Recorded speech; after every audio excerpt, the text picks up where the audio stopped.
నీ వాత్సల్యం నీ బాహుల్యం నీ కృప కనికరం చూపించుము.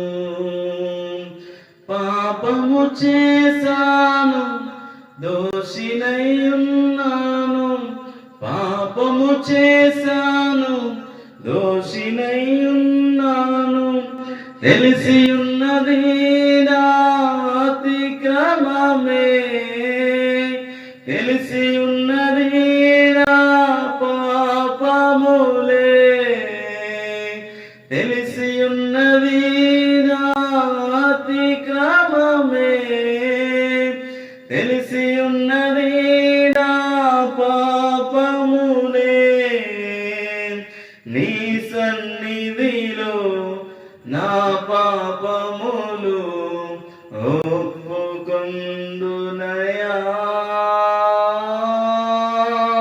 నీ సన్నిధిలో నా పాపములు ఒప్పుకొందునయా. శుద్ధ హృదయం కలుగచేయుము, శుద్ధ హృదయం కలుగచేయుము.